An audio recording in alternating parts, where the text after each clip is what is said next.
네, 이번 학기는 여러분 안내문에 나간 대로 가톨릭 교회 교리서를 해설하는 시간입니다. 여러분 가톨릭 교회 교리서 집에 계신 분 있죠?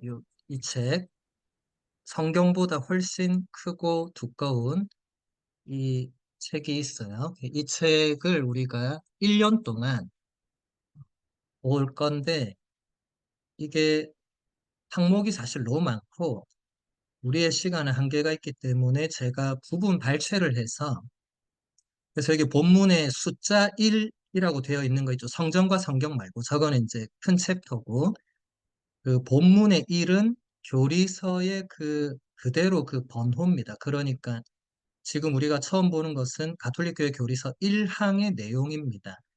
그래서 제가 같이 보고 설명드리고 넘어가고 그렇게 하도록 할게요. 1항입니다. 스스로 한없이 완전하고 복되신 하느님께서는 순수한 호의로 계획을 세우시고 자유로 인간을 창조하시어 당신의 복된 생명에 참여하도록 하셨습니다.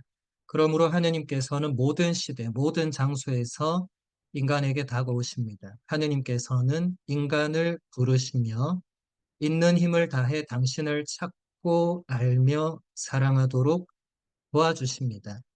하느님께서는 죄 때문에 흩어진 모든 사람을 당신 가족인 교회의 일치 안에 불러 모으십니다. 하느님께서는 때가 찼을 때 이 일을 이루시기 위하여 당신의 아드님을 구속자와 구원자로 보내주셨습니다. 그분 안에서 그분을 통해 하느님께서는 사람들을 불러 성령 안에서 당신의 자녀로 받아들이시고 당신 복된 삶의 상속자가 되게 하십니다. 네, 이 1항이니까 굉장히 중요하겠죠. 1항에서 핵심은 하느님께서 우리를 부르시고, 여기서 지금 부르신다는 게 반복되죠, 그렇죠?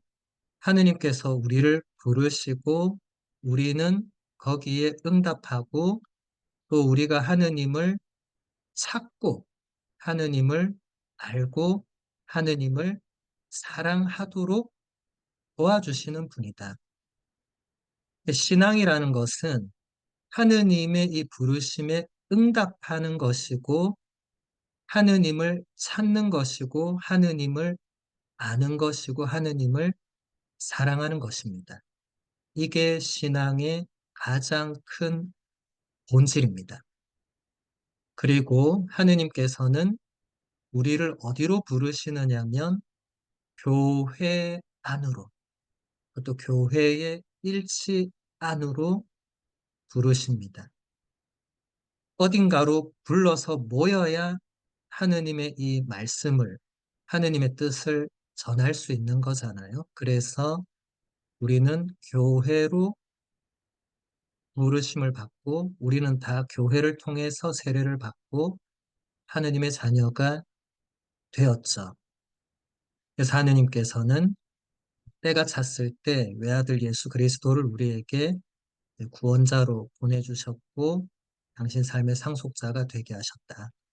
이게 가장 큰 전체 맥락에서 가장 중요한 핵심적인 내용이 됩니다.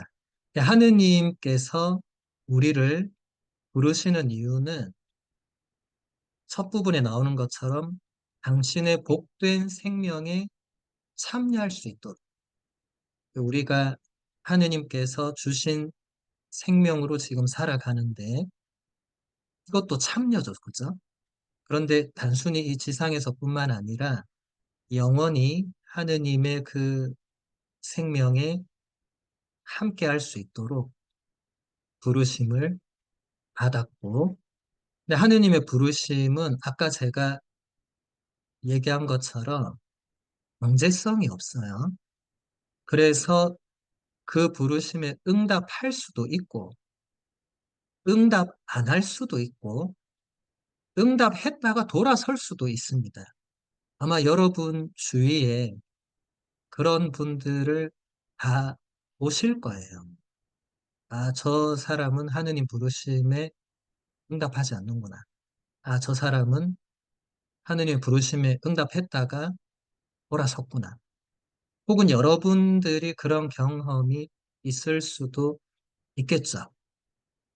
그만큼 하느님께서는 우리의 자유의지를 존중해 주시는 분이십니다. 자, 그 다음 사항 볼게요.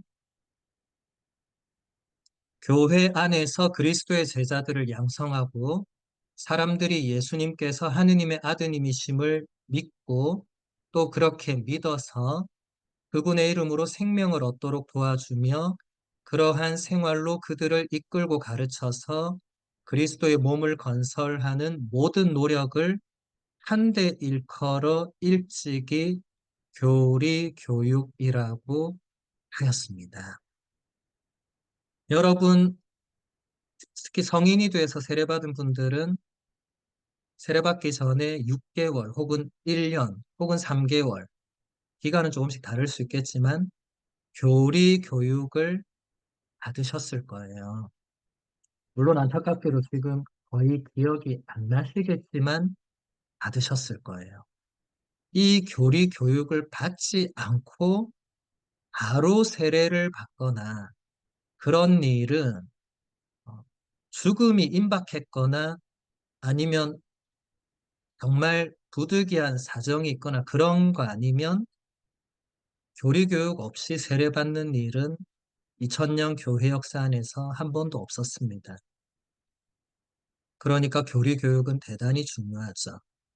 그런데 제가 아까도 말씀드렸듯이 교리 교육을 받고 나서 이제 본격적으로 신앙생활을 할 때 그 교리를 적용을 시켜야 되는데 교리 교육에서 배웠던 것을 우리가 잊어버리기도 하고 그때 아무래도 신자가 아닌 상태에서 뭔가 신앙의 본질적인 걸 배우다 보니까 제대로 이해를 못하기도 하고 그런 여러 가지 사정이 있다 보니까 막상 세례를 받았는데 받고 나서 다시 막연한 그런 상태로 돌아가게 되는 신자분들이 많으실 거예요.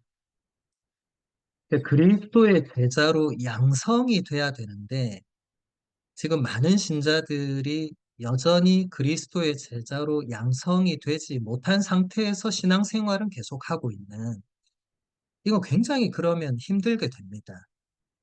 양성이라는 것은 사제와 수도자가 신학교나 수도원에서 양성되는 것도 물론이지만 우리 신자들도 본당이나 본당이 아닌 어쨌든 교회 안에 어느 공동체든지 그 소속된 곳에서 계속 그리스도의 제자로 양성되어야 되거든요. 근데 그동안 그런 것이 많이 부족했습니다. 그리고 지금 현재도 부족합니다. 그래서 이번 학기에 제가 가톨릭교회 교리서를 해설하기로 정한 이유도 거기 있습니다. 그 다음 8항 볼게요. 교회의 쇄신기는 교리 교육이 왕성하게 이루어지는 시기입니다. 교부들의 전성기에 거룩한 주교님들은 자기 직무의 중요한 부분을 교리 교육을 위해서 바쳤습니다. 예컨대 예루살렘의 치릴로 성인, 요한 크리소스토모 성인, 암브로시오 성인, 아우구스티노 성인과 그 밖에 많은 교부들이 그러합니다. 교리 교육에 관한 그분들의 저술들은 아직도 본보기로 남아 있습니다. 2000년 교회 역사에서 교회가 쇄신되는 기간이 있었는데 그 기관들의 공통점을 보니까 한결같이 교리 교육이 왕성하게 이루어질 때 교회가 쇄신됐다는 것을 알 수 있는 거예요. 그럴 때 교부들뿐만 아니라 성인 성녀들뿐만 아니라 정말 이름 모를 사제 수도자 평신도 교리 교사들이 정말 이 교리 교육을 신자들에게 집중적으로 했을 때 교회가 쇄신되었다.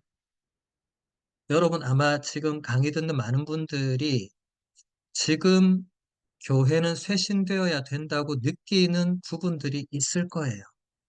그리고 본인 자신을 볼 때도 내가 신앙인으로 이렇게 살아도 되는 것인가? 라고 생각이 드는 분들이 계실 거예요.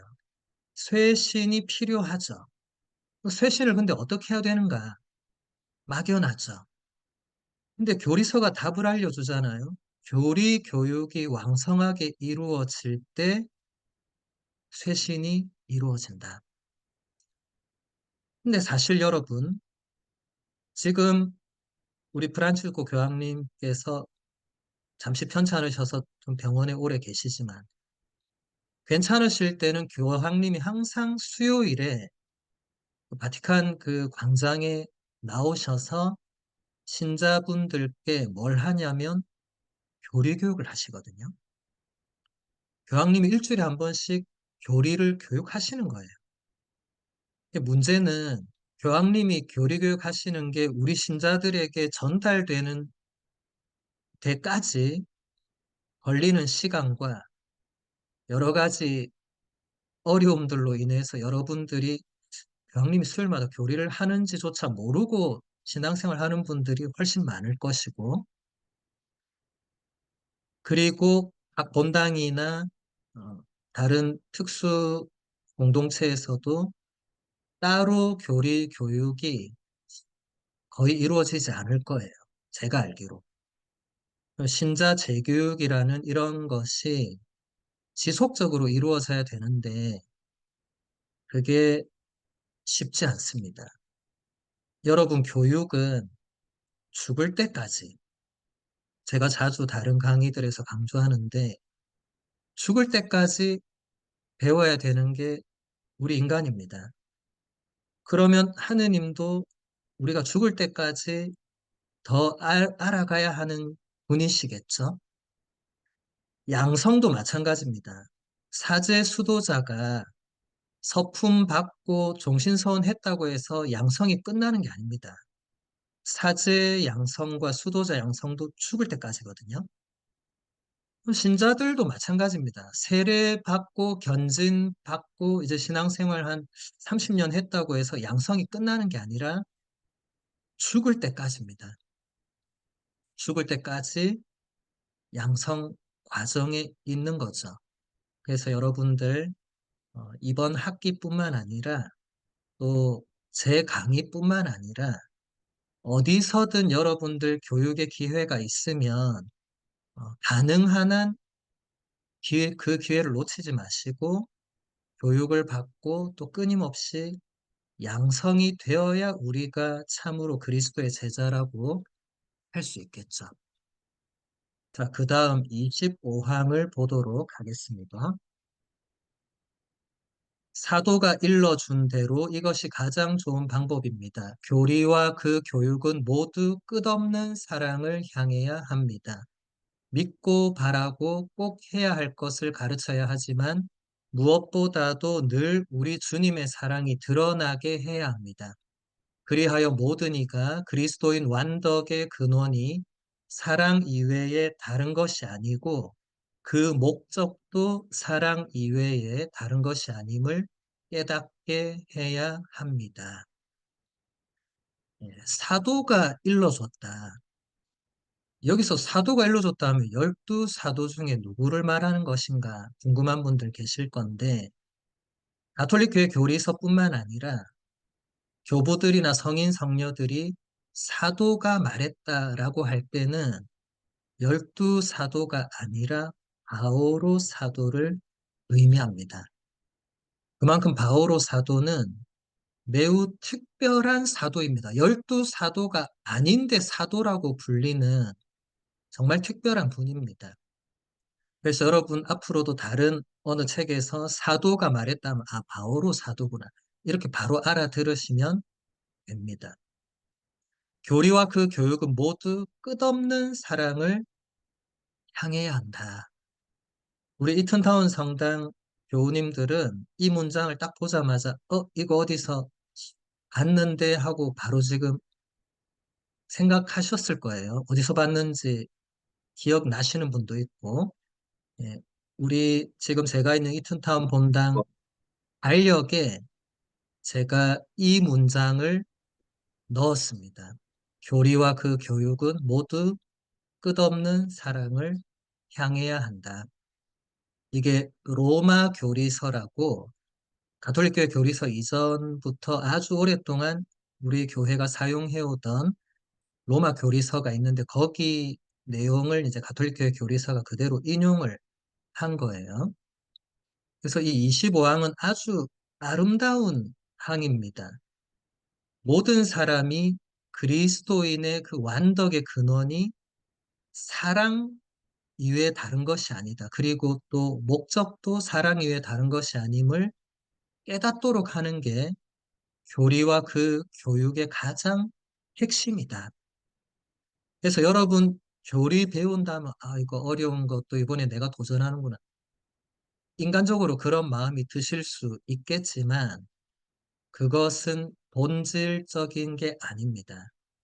제가 물론 어렵게 하는 것은 또 저의 한계지만은 어, 본질은 이 시간조차도 그리고 가톨릭교회 교리서가 이렇게 수많은 항목이 있지만 그것을 단 한 단어로 요약하라고 한다면 그건 사랑이라는 거죠.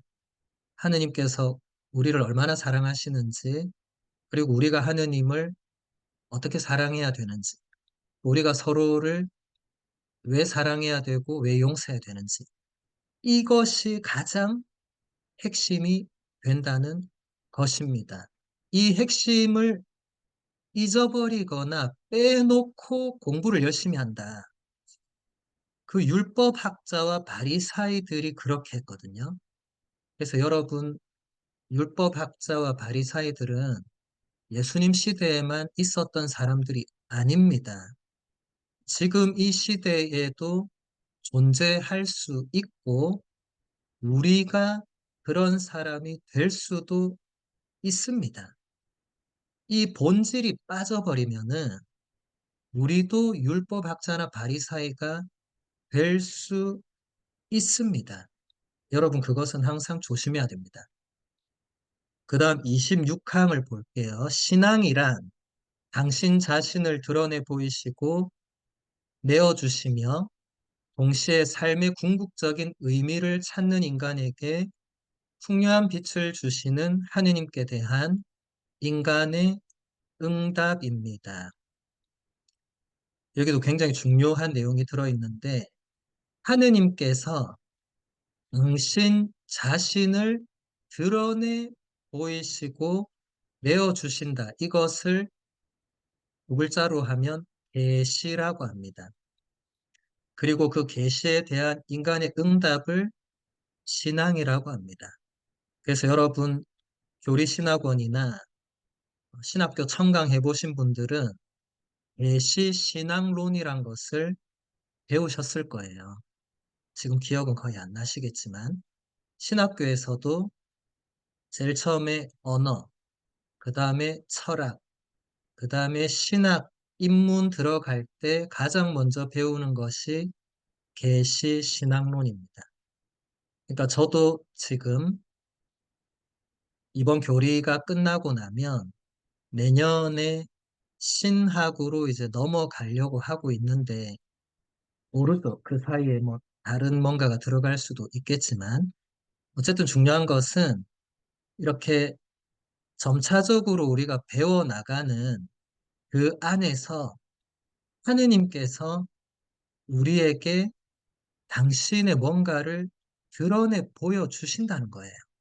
하느님은 끊임없이 당신을 우리 인간에게 드러내 보여주십니다. 이런 시간을 통해서도 그렇고 미사 시간, 또 여러분들 피정 갔을 때 시간, 성체조배 때 혹은 여러분 집에서 혼자 기도할 때 혹은 그 외에 뭐 여러 사건이든 무엇이든 하느님이 드러나지 않는 것은 없습니다.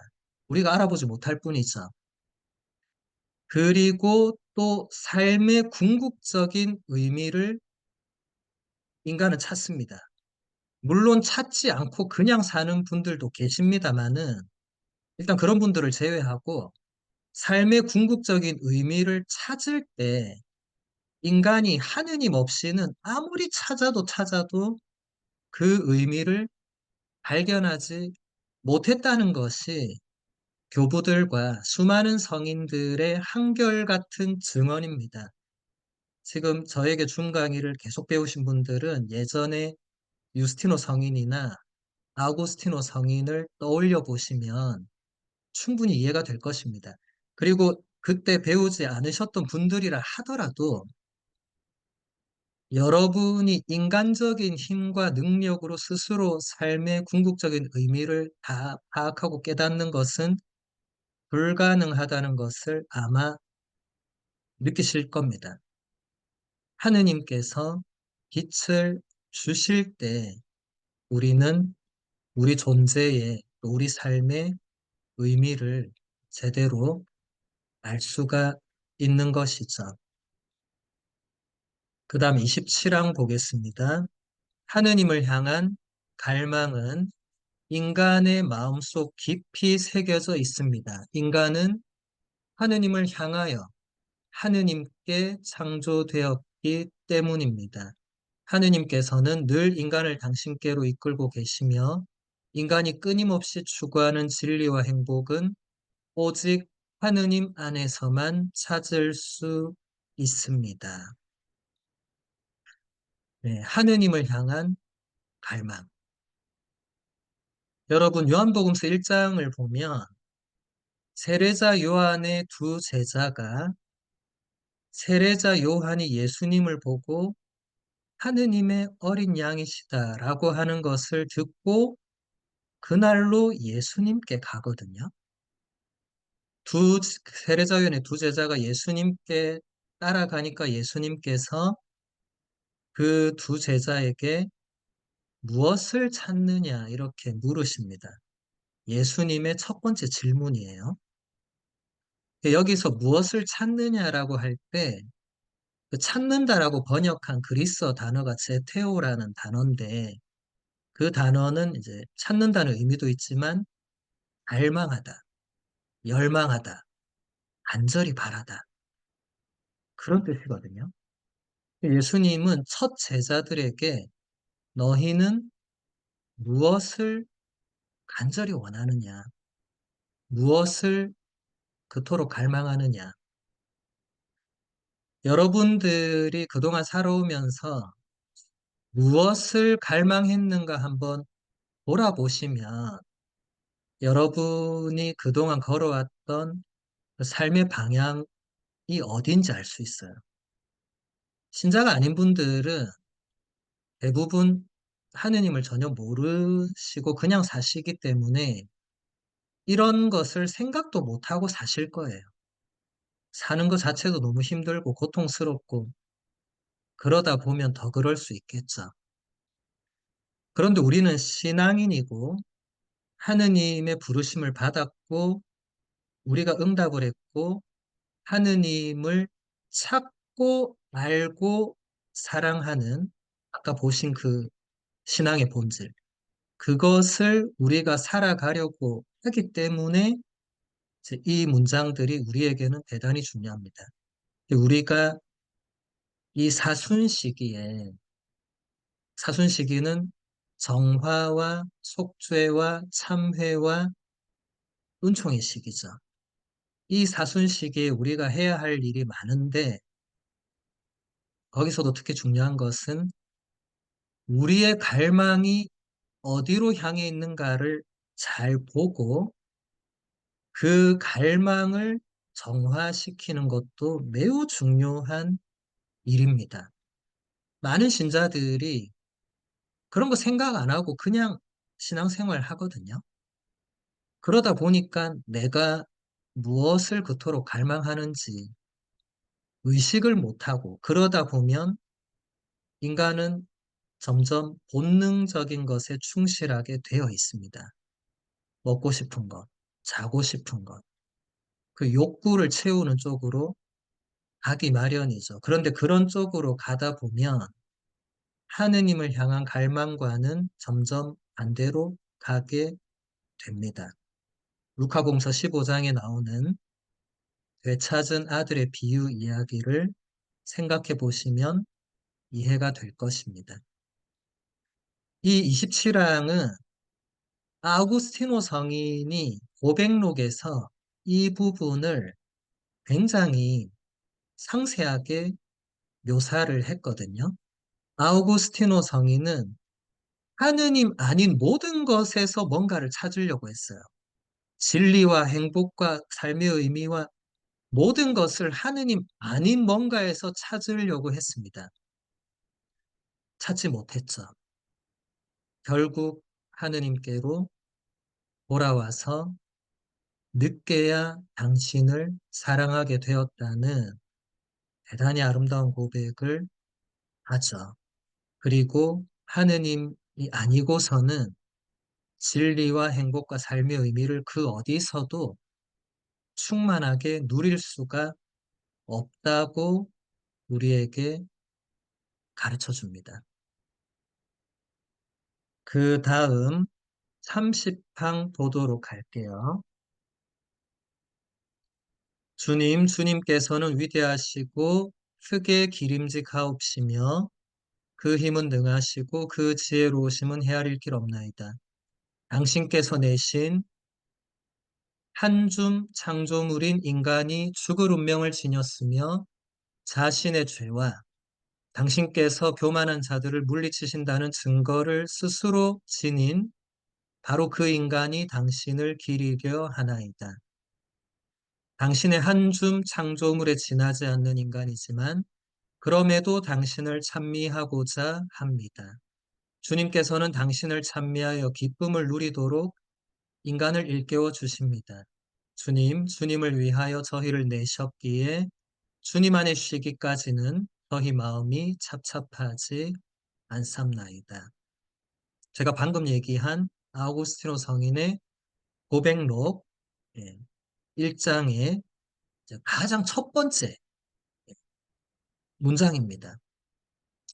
여러분 이렇게 교리서는 이제 앞으로도 보시면 아시겠지만 또 여러분 집에 교리서가 있는 분은 펼쳐보시면 아시겠지만 교리서는 돌아가신 베네딕토 16세 교황님이 추기경님 시절에 신앙교리성 장관 시절에 이 신학 작업을 하신 건데 물론 당신 혼자 하신 건 아니고 전 세계의 최고의 신학자들을 다 모아서 하신 건데 베네딕토 교황님이 당신이 뛰어나다고 해서 당신이 이걸 그냥 막 쓰신 게 아니고 대부분 교부들, 성인 성녀들, 그리고 교회의 그 공의회의 공식 결정들, 그리고 전임 교황님들의 공식 문헌들, 그런 것들이 거의 다 인용되어 있고, 그것을 바탕으로, 물론 성경은 가장 많이 인용되어 있고요. 그것을 바탕으로 그것을 설명하는 게 이 교리입니다. 그래서 지금 우리가 첫 번째 시간 이 제목도 성전과 성경인데, 이 성전과 성경은 계시의 원천이거든요. 성경은 당연히 인용되고 성전은 이렇게 교부들의 가르침이나 제가 금방 말씀드린 성인 성녀들의 그 작품이나 공의회의 그 공식 결정문이나 아니면 교회가 공식적으로 발표한 문헌들, 또 교황님들이 공식적으로 발표한 문헌들은 모두 다 교회의 거룩한 전통에 속합니다. 너무 방대하죠. 2000년을 이어왔잖아요.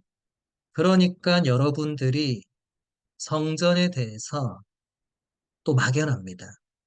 제가 지금까지 줌 강의뿐만 아니라 오프라인에서도 강의할 때마다 이 성전을 어떻게든 설명하고 조금이라도 교우님들이 알아들을 수 있게 조금이라도 배울 수 있게 하려고 노력하고 있는데 사실은 너무 방대하기 때문에 저도 쉽지 않다는 걸 느껴요.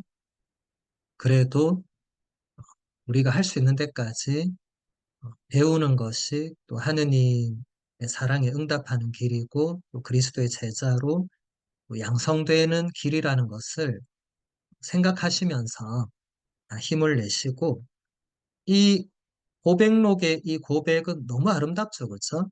그래서 여러분들 이런 거 읽으시면 그냥 아우구스티노 성인이 이렇게 고백했구나 하고 넘어가시면 안 되고, 이 고백을 나의 고백으로 만들 수 있도록, 우리라고 해서 왜 못하겠어요?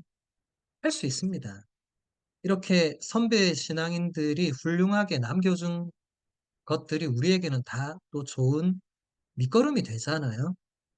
그러니까 남 얘기처럼 강 건너 불구경 하듯이 그러고 있으면 양성이 안 되겠죠.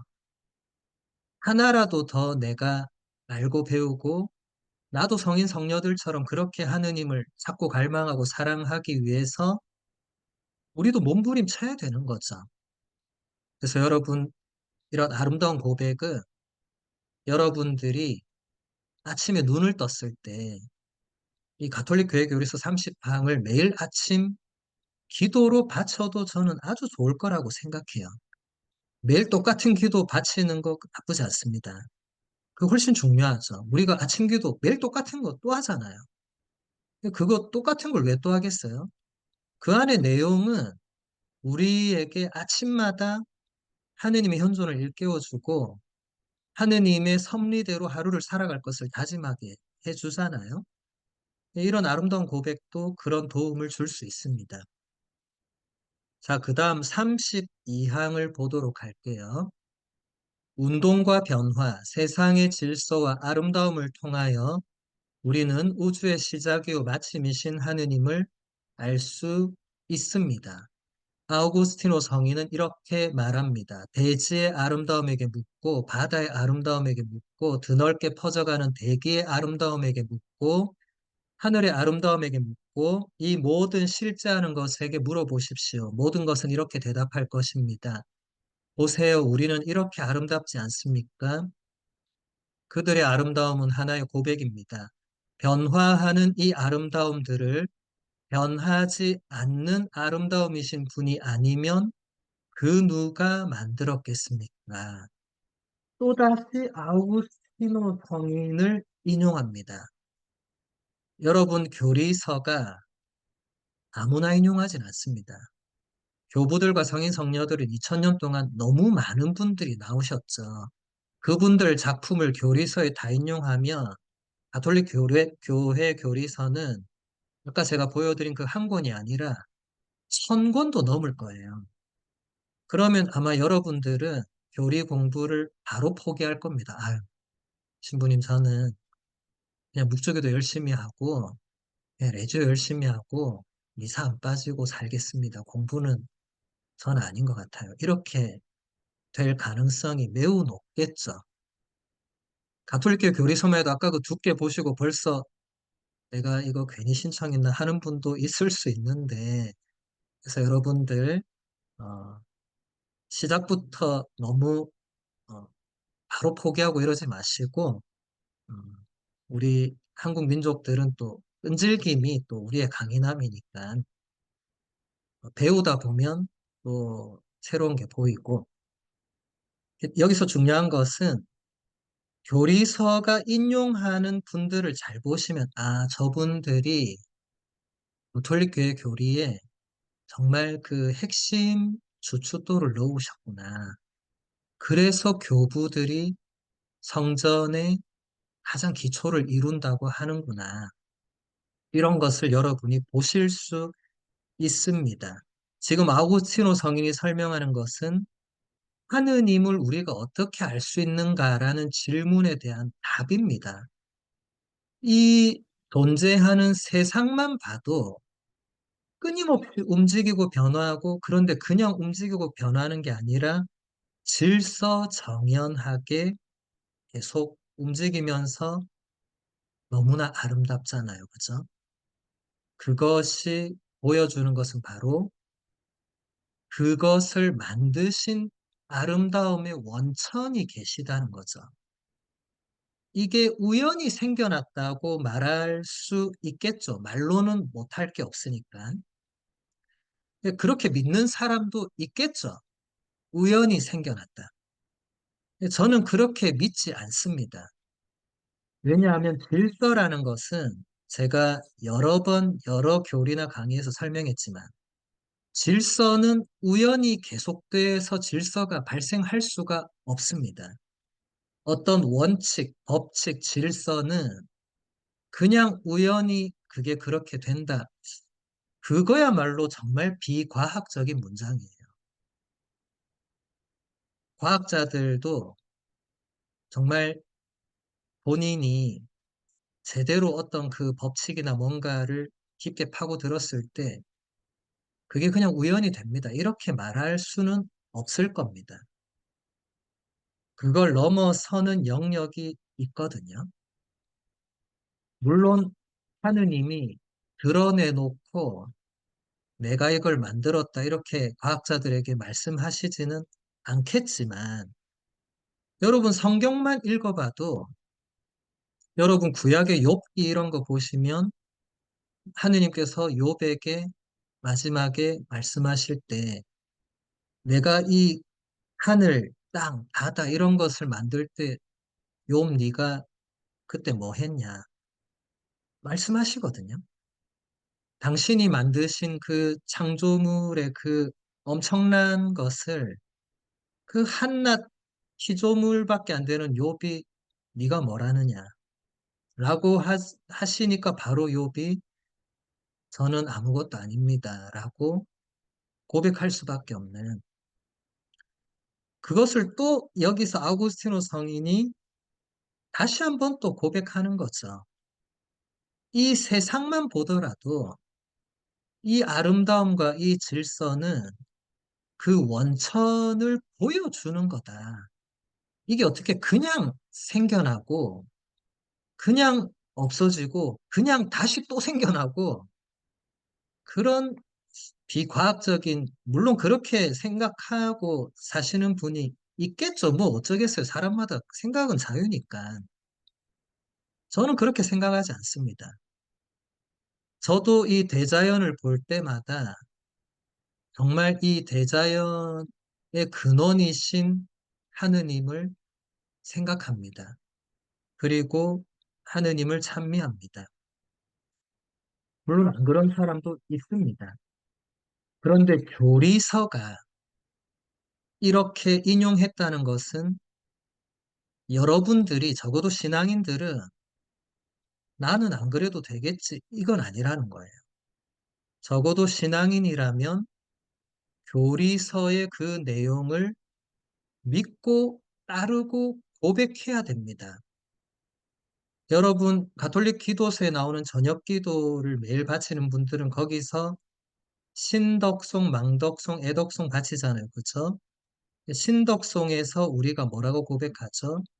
하느님은 진리의 근원이시며 그르침이 없으심으로 계시하신 진리를 교회가 가르치는 대로 굳게 믿나이다. 라고 여러분들 저녁기도 바치잖아요. 교회가 가르치는 대로를 한마디로 표현하면 교리입니다. 그러니까 지금 우리가 보고 있는 것들이 교회의 가르침입니다. 이대로 믿는다고 지금 기도하셨잖아요. 오늘 저녁 기도 바치신 분들은. 그러면 이대로 믿어야 되죠. 여기서는 나는 이거는 받아들이고 싶지 않은데 그것은 물론 여러분이 그렇게 하실 자유가 있지만 제가 그것까지 강제할 수 없지만 여러분이 기도한 내용이니까 여러분이 그대로 따라가야 되겠죠. 그 다음 40항 보도록 하겠습니다. 하느님께 대한 우리의 인식에는 한계가 있는 만큼 말로 하느님을 표현한 데에도 한계가 있습니다. 우리는 단지 피조물들로부터 출발하여 그리고 인식과 사고의 한계를 지닌 인간적인 방식으로만 하느님에 대해서 말할 수 있을 뿐입니다. 자, 각주 1번 보세요. 요한복음 21장 25절의 말씀입니다. 예수님께서 하신 일은 이 밖에도 많이 있다. 그래서 그것들을 낱낱이 기록하면 온 세상이라도 그렇게 기록된 책들을 다 담아내지 못하리라고 나는 생각한다. 제가 아까 교리서 얘기하면서 만약에 교부들과 성인 성녀들의 모든 그 작품을 교리서에 넣으면 천 권도 모자랄 것이다. 같은 맥락이죠. 그러니까 우리는 인식, 사고뿐만 아니고 모든 우리 인간적으로는 한계가 있다는 거예요. 여러분, 지난 세기에 가장 위대한 신학자 중에 한 명인 한스 우르스 폰 발타살이라는 추기경님이 계세요. 아마 조금 열심히 책 읽으시는 분들은 어디서 이름은 들어보셨을 거예요. 스위스가 낳은 지난 세기에 가장 탁월한 신학자신데 그분이 쓰신 책 중에 세계의 심장이라는 책이 있어요. 영어는 당연히 있고 한국말로도 번역 출간이 되었는데 그 책을 보면 발타살 추기경 님이 바로 이 40항의 내용을 시작부터 첫 문장에 오 유한성의 감옥이요 이렇게 시작을 하거든요. 굉장히 난해한 책이긴 합니다만 그래서 그 처음 부분 내용을 보면 바로 이 40항을 말하고 있어요. 물론 거기서 발타살 추기경 님이 내가 가톨릭 교회 교리서 40항을 지금 설명한다 이건 아니지만 내용이 똑같다는 겁니다. 유한성의 감옥 안에 우리는 살고 있다는 거예요. 인간인 이상 우리가 생각하고 우리가 바라보고 우리가 묵상하고 우리가 공부하고 우리가 깨닫고 하는 모든 것은 한계가 있을 수밖에 없다는 거예요. 그토록 탁월한 지성을 지녔던 발타살 추기경 님도 본인의 그 한없는 유한함을 인정할 수밖에 없고 그걸 유한성의 감옥으로 표현할 수밖에 없었고 유한성의 감옥을 탈출하는 길은 무한함으로까지 다가가는 길뿐인데 그것은 오직 사랑으로 가능하고 근데 하느님께서 무한하신 하느님께서 먼저 유한한 인간 안으로 유한한 인간이 되셨기 때문에 유한성의 감옥에 갇혀 있는 우리가 유한성의 감옥을 넘어서서 무한으로 갈 수 있는 겁니다. 그렇지만 어쨌든 우리가 인간적인 표현 방식으로만 하느님에 대해서 말할 수 있기 때문에 한계가 있는 거죠. 그렇지만 적어도 성경이나 성전은 그런 한계가 있다고 우리가 표현할 수는 없고 왜냐하면 그것은 하느님의 말씀 혹은 그 계시의 내용을 담고 있기 때문에 그것은 또 좀 다른 차원입니다. 지금 교리서가 표현하는 것은 우리가 성경을 읽고 해석하고 받아들일 때 또는 이렇게 교리서 공부하고 받아들일 때 어쩔 수 없는 그 한계가 있다. 그래서 하느님은 무한하신 분이잖아요. 사실 우리가 인간의 언어로 무한이라고 표현은 할 수 있지만 우리는 무한이 어디까지인지를 도무지 알 수 없죠. 유한은 알 수 있죠. 내 한계가 분명하잖아요. 여러분 100m 달리기를 하는데 여러분 8초 아래로 뛸 수 있는 사람이 지구상에 없잖아요. 뭐 치타가 아니고서야 그런 거는 우리가 알죠. 내가 100m를 8초 안에 못 뛴다는 거. 근데 반대로 무한이라고 하면 그것은 사실 우리가 알 수 없죠. 그래서 여러분들 이렇게 하느님, 신비 이런 것을 접할 때는 제가 다른 강의 때도 자주 얘기하지만 그것이 이 정도구나라고 생각하면 착각입니다. 항상 어떻게 해야 되느냐?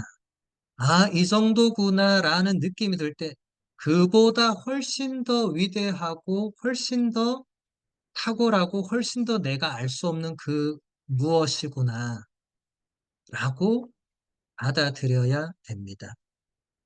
그럴 때 우리가 더 겸손해질 수 있겠죠. 42양 보겠습니다. 하느님께서는 모든 피조물을 초월하십니다.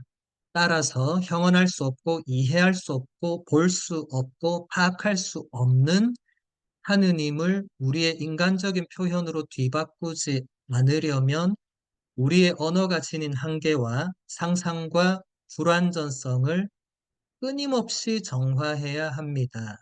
우리 인간의 말은 언제나 하느님의 신비에 미치지 못합니다. 하느님은 모든 피조물을 초월하는 분이시죠. 너무 당연하죠.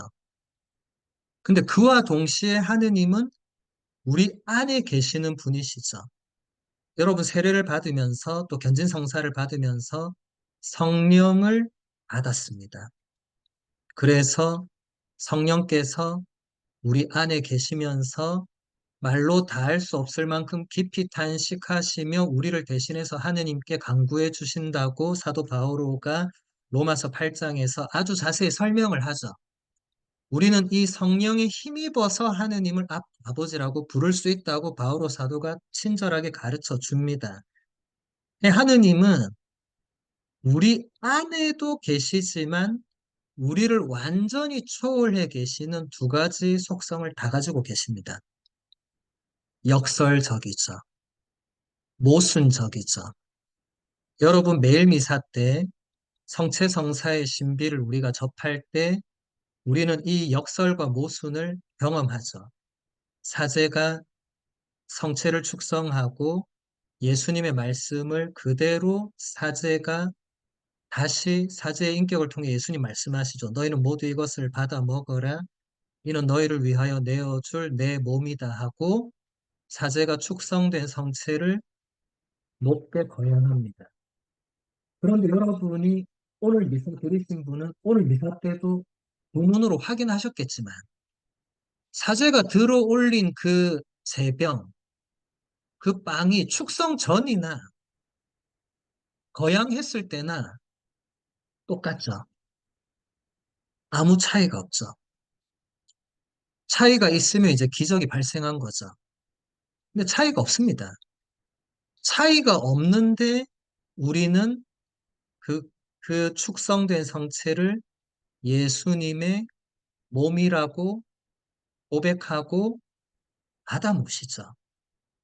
신앙의 신비죠. 신비는 여기 42장에 나오는 대로 형언할 수 없고 이해할 수 없고 파악할 수 없는 그 하느님께서 뭔가 하시는 거니까 신비도 똑같습니다. 이해할 수 없고 파악할 수가 없습니다. 그래서 토마스 아퀴나스 성인이 성체 찬미가에서 이렇게 말하죠. 십자가 위에서는 신성을 감추시고 이 성체 성사 안에서는 인성마저 많이 보이시지만 저는 신성과 인성 둘 다 믿고 고백하면서 루카복음서에 나오는 그 뉘우치던 저 강도의 기도를 바친다고. 굉장히 아름다운 고백이죠. 눈으로 보기에는 파악이 안 됩니다. 그 성체 찬미가에서 보면 보고 맛보고 만져봐도 알 길이 없다고 토마스 아퀴나스 성인도 고백을 해요. 성체를 보고 또 성체를 영에서 입으로 맛보고 또 손으로 우리가 성체에 영할 때 손으로 성체를 집잖아요. 근데도 똑같은 제병입니다. 그런데 그 제병, 축성되기 전에는 물론 그냥 제병이지만 축성된 후에는 예수 그리스도의 몸이라고 우리는 믿고 고백합니다. 형언할 수 없고 이해할 수 없고 볼 수 없고 파악할 수 없는 이런 표현들이 전문 용어로 부정신학이라고 해요. 네거티브잖아요. 전부 다 안 된다는 거잖아요. 하느님은 그렇게 표현할 수밖에 없다는 거예요. 왜냐하면 인간의 언어가 지닌 한계 때문에 차라리 그래, 맞아. 형언할 수 없다. 이해할 수 없다. 볼 수 없다. 파악할 수 없다. 그게 조금 더 적합한 표현이 된다는 거예요. 이게 디오니시오 아레오파기타라는 이제 교부, 물론 여기서 디오니시오란 이름도 진짜 그 교부의 이름은 아니지만 어느 그런 이름을 사용한 교부가 이제 이쪽으로 탁월하게 신학을 전개하고 이게 중세로 넘어가면서 우리가 예전에 배웠던 이제 아빌라의 데데레사 성녀나 십자가의 성요한 같은 분에게 이제 영혼의 어둠 밤으로 표현되는 이제 이 부정신학이 신앙에서 굉장히 중요한 한 부분을 차지하게 됩니다. 이 42항이 그걸 말해주는 거예요. 우리 인간의 말과 생각과 표현은 언제나 하느님의 신비에 미치지 못한다는 것. 하느님과 그분의 신비는 그토록 크고 위대하다는 것. 그것을 말하는 겁니다. 그 다음 44항 보겠습니다.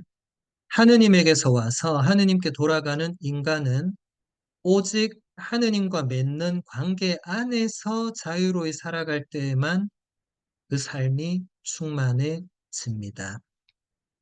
예, 짧은 문장이지만 우리 존재의 근원과 삶의 의미가 그대로 담겨 있죠. 우리 존재의 근원은 우리 신앙인들은 우리 존재의 근원을 하느님이라고 믿고 고백하죠. 하느님을 믿지 않는 사람들은 자기 존재의 근원에 대해서 거의 생각하지 않고 살거나 별로 중요하게 여기지 않겠죠. 그런데 여러분, 뿌리가 없이 나무가 자랄 수 없죠. 여러분, 부모가 없이 자녀가 태어나고 자랄 수 없죠. 근원을 모른다는 것은 그것은 사실 방향성이 이미 상실된 것과도 같습니다.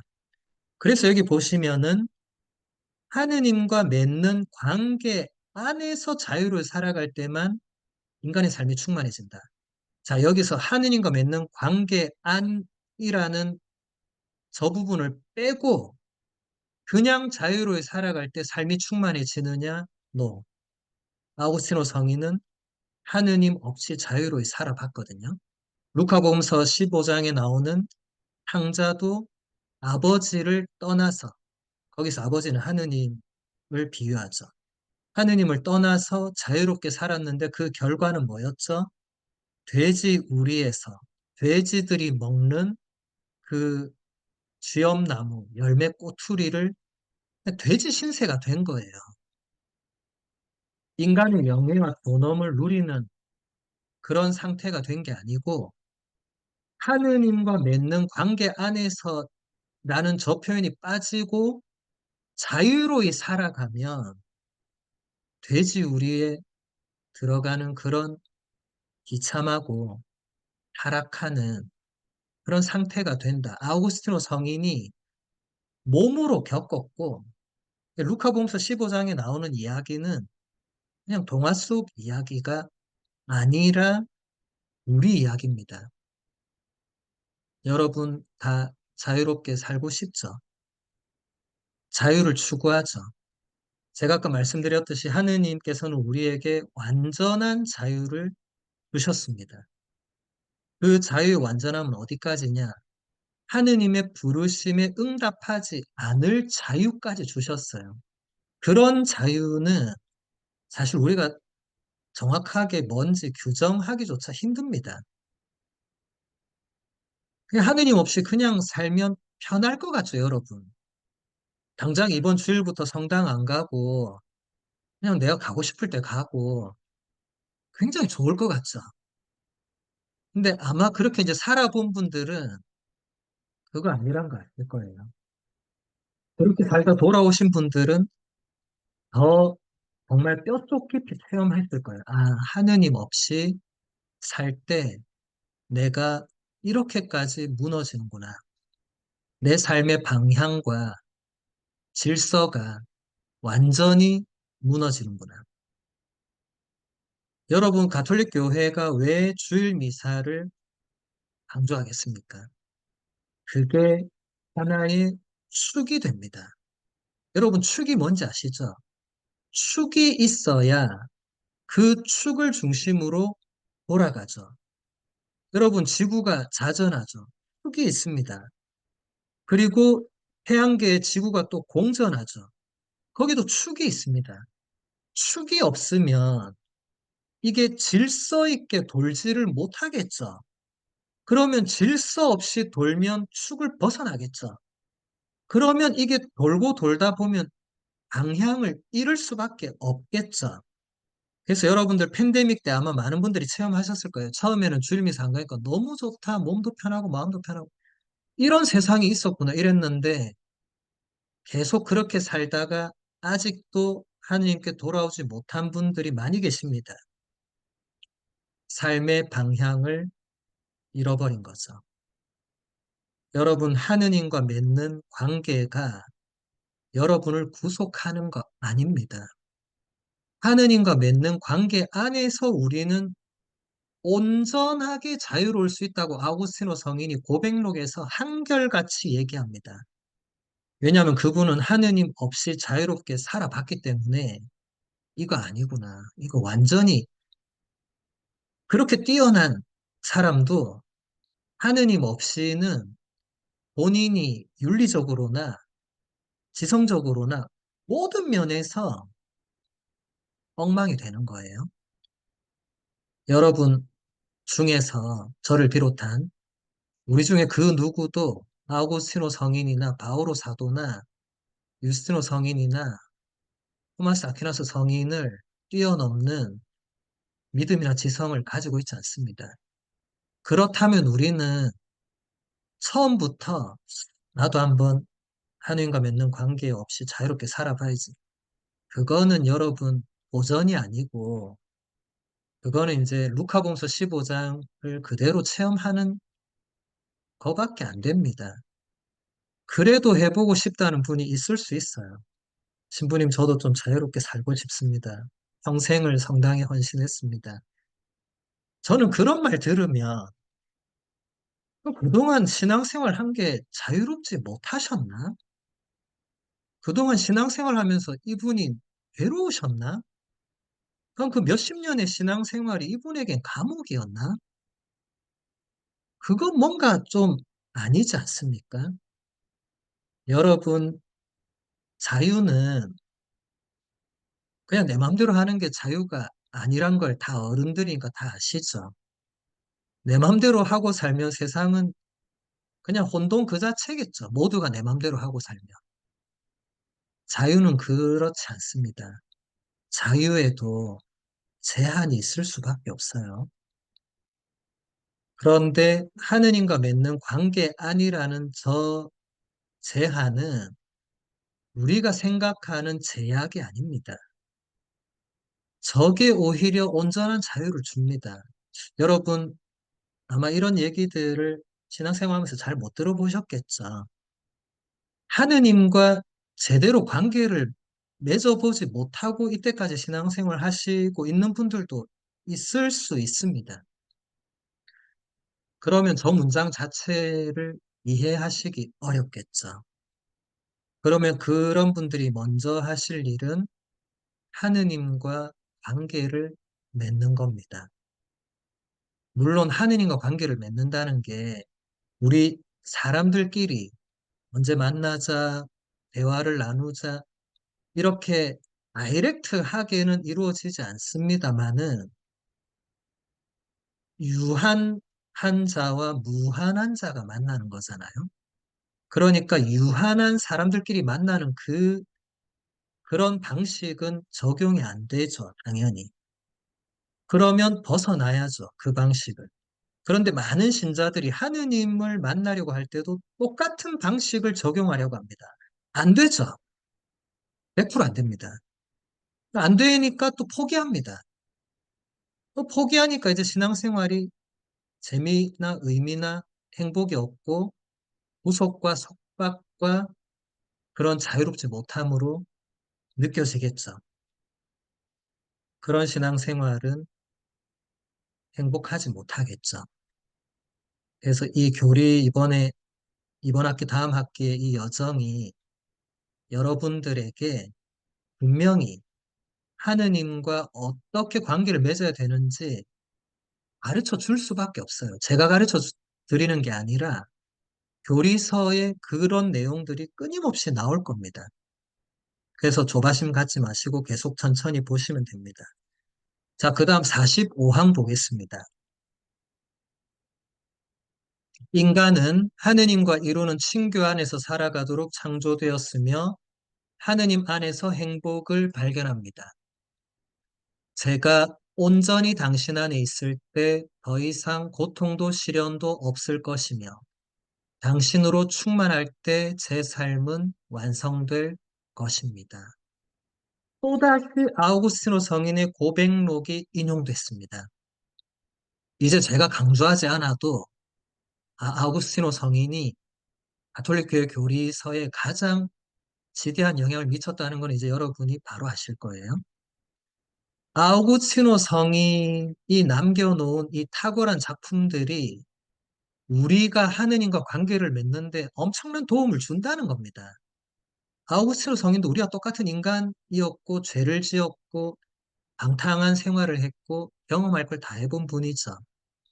그래서 이런 고백을 할 수 있는 겁니다. 제가 온전히 주님 당신 안에 있을 때 더 이상 고통도 시련도 없을 것이고 당신으로 충만할 때 제 삶은 완성될 것이다.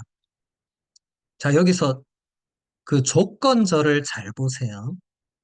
우리가 온전히 주님 안에 있을 때 그때 고통과 시련이 없다. 우리 삶에서 고통과 시련이 계속 있잖아요. 바꿔 말하면 우리가 온전히 주님 안에 있을 때 그 고통과 시련이 그냥 그대로 고통과 시련으로 오는 게 아니라 다른 의미로 다가온다는 겁니다. 이것은 사도 바오로나 또 신약에 보면 야고보 서간도 그렇고 그게 다 보면은 시련이 그냥 시련이 아니라고 이미 말하잖아요. 하느님의 훈육이고 채찍질이고 고통도 고통을 통한 그 하느님의 뜻이 있고 그런 것들이 우리가 하느님 안에 있을 때 이제 그런 의미들을 발견하고 받아들일 수 있는데 하느님과 아무 상관없이 사는 분은 고통은 그냥 죽을 때까지 고통이고 시련도 죽을 때까지 그냥 시련입니다. 그리고 그런 분들이 삶의 완성 이런 걸 꿈꾸겠어요? 꿈꿀 수 없습니다. 하루하루 살아가는 것도 너무 버거운데 무슨 삶의 완성 같은 거창한 소리를 나한테 하다니. 근데 우리가 삶의 완성을 추구하지 않는다면 우리가 인생에 목적이 없다면 목표물이 없다면 하루하루는 정말 지옥이고 고통일 수밖에 없어요. 하느님을 향해서 우리가 나아가지 않는다면 지상에서의 삶은 그냥 부처님 말씀대로 인생은 고해입니다. 고통의 바다. 우리는 불교 신자들이 아니거든요. 우리는 그냥 고통의 바다에서 그냥 계속 그냥 떠돌아다니다가 또 다음 생에 또 다른 뭔가로 태어나서 끊임없이 윤회하는 불교 교리를 우리는 믿지 않잖아요. 그러니까 우리는 하느님으로 충만할 때 그것을 추구하는 사람입니다. 우리에겐 분명한 목적이 있습니다. 자, 그다음 50항 볼게요. 자연적 이성을 통해서 인간은 하느님의 업적으로부터 확실하게 하느님을 인식할 수 있습니다. 그러나 인간이 자신의 힘만으로는 결코 도달할 수 없는 또 다른 인식의 질서, 곧 신적 계시의 질서가 존재합니다. 하느님께서는 완전히 자유로운 결정으로 당신을 계시하시고 내어주십니다. 이것은 온 인류를 위하여 영원으로부터 그리스도 안에 마련하신 당신의 자비로운 계획과 당신의 신비를 드러내심으로써 이루어집니다. 하느님께서는 당신의 사랑하는 아들 우리 주 예수 그리스도와 성령을 파견하시어 당신의 계획을 충만히 계시하십니다. 네, 이제부터 좀 어려운 말들이 나오고 있습니다. 먼저 우리의 그냥 순수한 자연적 이성을 통해서 우리는 하느님의 업적, 이 세상을 보고 하느님을 인식할 수 있는데 우리의 힘만으로는 결코 알 수 없는 신적 계시의 질서, 다른 말로 하면 하느님 그분 자신과 하느님이 당신을 드러내 보여주시는 그 신비의 어떤 그 내용들은 하느님이 먼저 알려주시지 않으면 결코 우리가 그냥 이성을 통해서 알 수가 없다는 거예요. 예를 들면 삼위일체의 신비. 하느님은 성부, 하느님, 성자, 예수님, 하느님과 같은 분이시죠. 성령님, 또 하느님의 영이시죠. 이 성부, 성자, 성령께서 본질적으로 한 분이시고 고유한 또 뭔가 역할을 하시는 이것을 신자가 아닌 분이 전혀 성경과 교회 가르침을 접하지 않고 그냥 하늘을 보고 하느님, 성부 하느님 계시고 그 외아들 예수 그리스도 계시고 그럴 수가 없다는 거예요. 그 말이 안 되잖아요. 그렇죠? 우리는 삼일체의 신비를 배워도 이게 무슨 말인가 맨날 헷갈리고 잘 모르겠는데 아예 그냥 믿음자들이 그걸 어떻게 알겠어요? 당연히 모르는 거죠. 이것은 하느님께서 먼저 우리에게 알려주셨기 때문에 특히 예수 그리스도를 통해서 완전히 드러내 보여주시고 가르쳐 주셨기 때문에 가능한 일이라는 겁니다. 자, 그 다음 65항 보도록 할게요. 하느님께서는 당신의 유일한 말씀이신 아드님을 우리에게 주셨으므로 우리에게 주실 다른 말씀은 없습니다. 당신 아드님 전체를 우리에게 주심으로써 예언자들에게는 부분적으로 말씀하셨던 것들을 당신 아드님 안에서는 전부 말씀하셨습니다. 하느님께서는 이 유일한 말씀 안에서 모든 것을 동시에 그리고 단 한 번에 말씀하신 것입니다. 바로 이 때문에 지금 다시 그분께 문의한다든지 또는 어떤 환시나 계시를 바란다면 그것은 오로지 그리스도께 눈을 돌리지 않고 그분과는 다른 것이나 어떤 새로운 것을 추구하는 것이므로 어리석은 일일 뿐만 아니라 하느님을 욕되게 하는 일이기도 합니다. 자, 65항은 전체가 십자가의 성 요한의 가르멜의 산길 그 작품의 한 부분을 또 그대로 인용한 것입니다. 제가 아까 말씀드렸죠. 교리서는 교부들뿐만 아니라 성인 성녀들도 많이 인용했습니다. 십자가 요한 성인은 중세의 성인이죠. 거의 중세 끝물, 근대에 가까운 분이죠. 그리고 그 영혼의 어둠 밤의 대표자죠. 근데 그분의 그 작품, 동시대 사람들에게는 거의 이단으로까지 여겨졌던 그분의 작품도 교회가 그 내용이 정통 교리에 부합하다고 인정한 거죠. 이 65항은 대단히 중요합니다.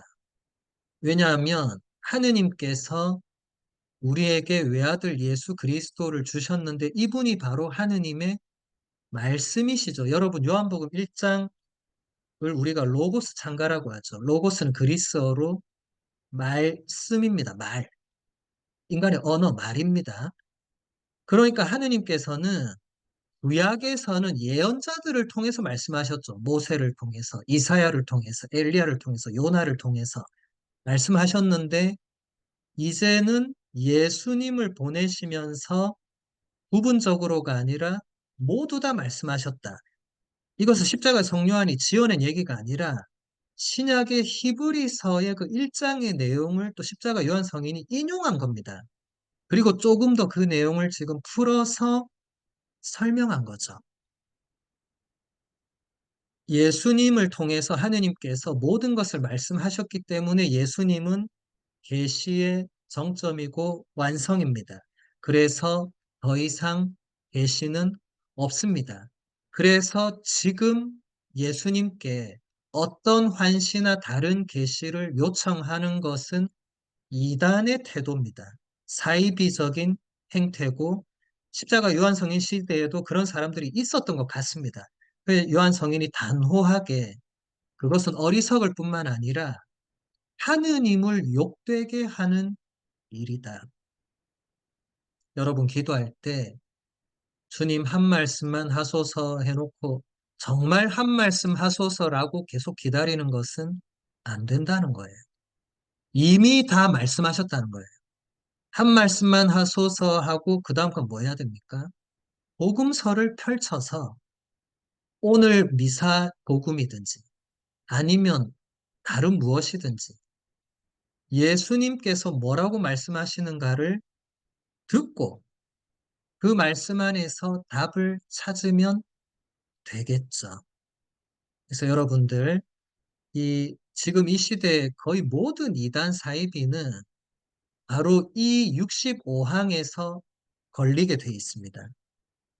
그 이단 사이비들은 보면 그 교주나 뭐 거기서 핵심되는 인물이 끊임없이 본인이 어떤 계시나 환시를 받았다고 주장을 하고 그것을 그 신도들에게 얘기해서 그 신도들을 끌어들이는 그 루틴이 계속되거든요. 우리 교회 2000년의 모든 이단은 다 그 루틴이었습니다. 그래서 여러분 이런 것은 대단히 위험한 거거든요. 계시는 끝났습니다. 성경만 있으면 되고 우리는 거기다 성전이 또 있잖아요. 여러분 성전도 여러분 죽을 때까지 공부해도 다 못 봅니다. 그런데 지금 뭐 환신에 계시네 뭐 누가 용하다고 하네 이런 것은 여러분에게 대단히 위험하고 여러분의 신앙은 그쪽 방향이 아니라 지금 이 교리 내용에 집중해야 됩니다. 그래서 오늘 첫 시간은 여기까지 마무리하고 우리 마침 기도로 성모님께 보호를 청하는 기도 같이 바치도록 하겠습니다.